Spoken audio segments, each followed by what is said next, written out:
Ayun, di naloko na. Wala na tayo sa tamang sentido. Bakit? Kasi mapangahas tayong magbigay ng pakahulugan. Diyan nagkakaproblema ang pananampalataya natin. Ganyan tayo nadaya sa MCGI, di ba? Ngayon, eto na naman tayo. Lumabas Hmm. tayo sa MCGI. Nag-out tayo sa MCGI. Eto na naman tayo. Nagbibigay na naman tayo ng panibago na naman nating statement. At yan ang Hmm. panibagong statement na ano yung nakalagay sa statement, bro? Na yan daw bagyo. Hmm. Isa sa mga manifestasyon ng galit ng Diyos dahil sa mga bulaang propeta. Batayan, 23:19 ng Jeremias. Ayan. Sige ngayon, yung mga nangangaral dyan sa tabi-tabi, mga nangangaral dyan sa sulok-sulok, tindigan ninyo yung statement na yan. Kung talagang kayo'y may tangang katotohanan, panindigan Hmm. ninyo yung statement nyo na yan. Kung talagang ang sinasabi nyo totoo, kahit saan kayo humarap, dapat kailangan nyo humarap. Bakit? Totoo yan sa paniniwala nyo Tindigan nyo ngayon na ang nakasulat sa Jeremias 23:19, bagyo na manifestasyon ng galit ng Diyos dahil sa mga Hmm. bulaang propeta. Mas Nakabay, maganda siguro, bro, ganito. Ano mo na lang, ikaw magpaksa na tinututulan mo yung bagyo hindi galing sa Diyos. ito kasi problema, Brad Arnel. Hmm. Ano po? Wala kaming stand. Wala kayong stand pero tutol kayo doon. Wala kaming stand. Bakit? May bagyo, natural bumabagyo. O hindi galing sa Diyos 'yon. Natural na bumabagyo. Pero para magkaroon ka ng claim na kaya bumagyo dahil sa Diyos, yun ang stand nyo. Ang burden of proof nasa sa inyo. Malakas na bagyo. Wala Malakas sa na amin bagyo ang burden tawag of doon, proof. hindi lang bagyo. Regardless Ipo-ipo. kung bagyo, malakas man yan at hindi, yan ang statement nyo. Ang bagyo, isa sa Oo. manifestasyon ng galit ng Diyos.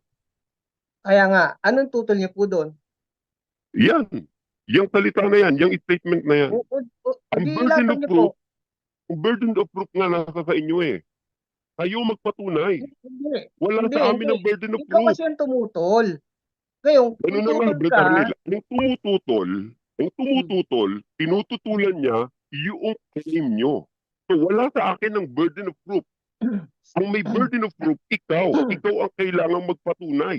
Sabi mo, hmm, ang mansanas ang galing sa pinakamasarap prutas. na prutas. Hmm. Sabi mo, ang Sige, mansanas ang ganito Brad. pinakamasarap na prutas. Brother Arnel, patapusin niyo po ako. Sabi O niyo, ang sige po. mansanas ang pinakamasarap na prutas. Sino Oo. magpapatunay? Ako? Dapat kayo may claim Kasi sabi mo, di masarap yung prutas o di ba? Wala akong sinabi. Wala akong sinabi na hindi Parang masarap ganun yung ang sinabi mo. mansanas. Brad Parang ganun yung sinabi mo. Arnel, Brad Wala Arnel, akong sinabi Oo. na hindi masarap ang mansanas. Ang sabi Kasi nyo, yung bagyo, ang hindi galing sa masarap, Diyos. hindi, Di ba yung bagyo, hindi galing sa Diyos, sabi nyo? binibigyan nga kita ng parallelism Binibigyan kita ng halimbawa para mag-get mo kung na Oo. kanino ang burden of proof, ang pagpapatunay. Oo.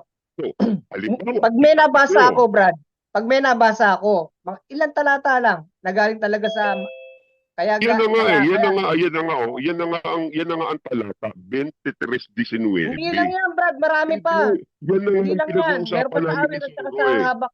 Hindi natin pag-uusapan yung ibang verses. Pag-uusapan Ay, natin hindi, hindi, yung hindi, Brad, mali ka pinagkukunan dyan. nyo. Mali ka Hindi. dyan, Brad, mali ka dyan. Mali ka dyan. Ang Ang Panginoong pag-uusapan Jesucristo, natin, ay, naku. ang pag-uusapan Brad, natin, kasi kita mo, ito, pasingit po. Brad ay, Arnel. diyan ka natututulan, Brad. Diyan ka Teka lang, Brad natututulan. Arnel, makinig ka. Sige, Ito, sige, sige, Brad, makikinig ako. sinasabi nyo Oh, na ang bagyo oh,